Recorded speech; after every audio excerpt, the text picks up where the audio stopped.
So I thought I'd give you a quick guided tour of the website so you can find things quickly. Okay, how can we help? Frequently asked questions. Okay, so there's a menu of questions there that you might want.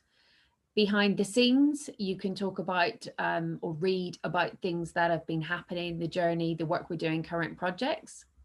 In free resources, you get to project baseline, and this is the documents that you can download in this section here. Okay, also under free resources, you've got the tutorials, which are basically a set of videos that I have recorded with myself, with Lance, and sometimes with his best friend, Ella. Okay, so there's something about maths and Down syndrome, and then obviously that is the delightful Ella and Lance. So you can enjoy those. Some children like working along with the videos. Okay.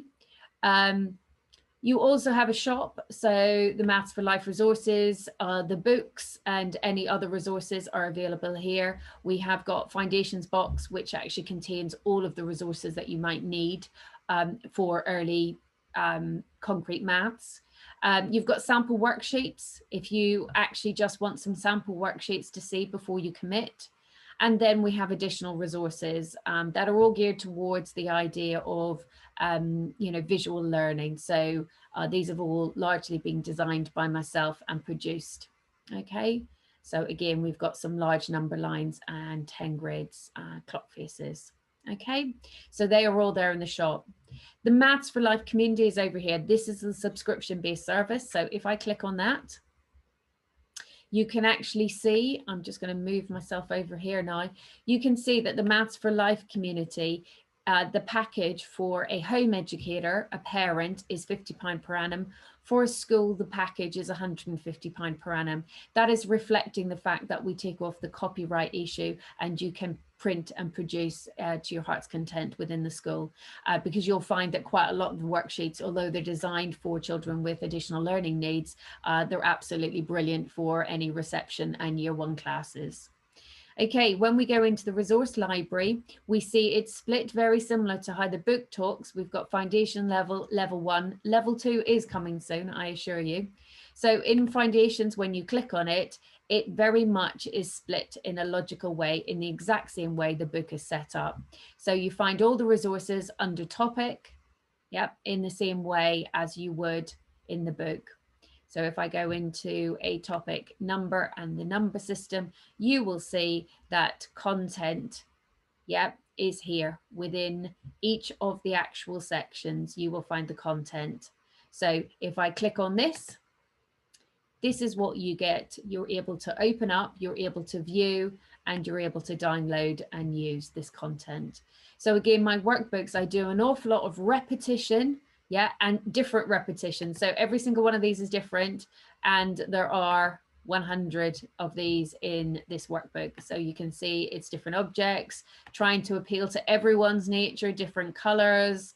Yeah, so we've got different, again, age appropriate, also talking about life things. So here we've got children.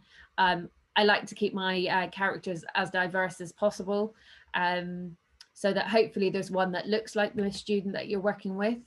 Again, you can see. So what you get is lots of repetition of the same type of thing. So again, you're never going to get bored of, well, you're hopefully never going to get bored of doing the same thing. But that is what you get. That's the resources. Okay, so if we go back to the main menu, the Foundations homepage, to keep up to date with what's going on, quite often I will put in here newly published, because obviously this is a work in progress and I'm constantly writing things. So in the newly published, it normally is listed by month.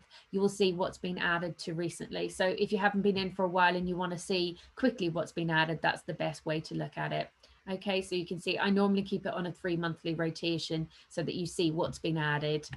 And the last thing to point out is we have general workbooks. So it's just something I've started doing more of, which is actually pulling together general workbooks so that you can have maths quizzes on a regular basis. So I've just recently published the general workbook 1 and 2. Previous workbooks I used for live with Lances or workbooks with Lance and Ella that I've made and I've shared, because obviously I make them, I share them. Okay, so that is all within the foundations level. And if you go back to the main menu, you have the similar thing for level 1. It looks exactly the same and all the content is in there. The last thing to show you in this section is, if I come back out to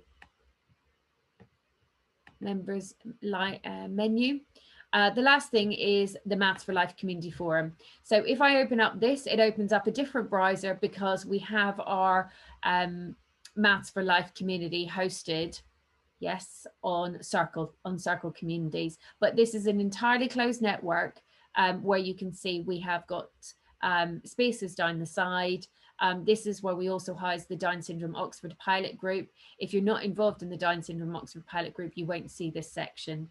But we have here is newly published again. I publicize anything that's new, project baseline, sharing ideas and resource, live Zoom lessons. So anytime I do a live, I publicize it in here. Any technical help. Yep, and sometimes I obviously add videos, maybe ones that don't make it on the website, but shorter videos or funnier videos of Lance and I working all together go on here. I haven't put some of them on there, to be fair. They're not yet edited for public consumption. However, that is the actual community forum. It's about sharing and support. Okay, so if I come out of that and go back into, so then this is the Maths for Life community. And we get back to the home page here. So I have shown you everything that you need to know with regard to the website, and it is quite easy to navigate once you know how.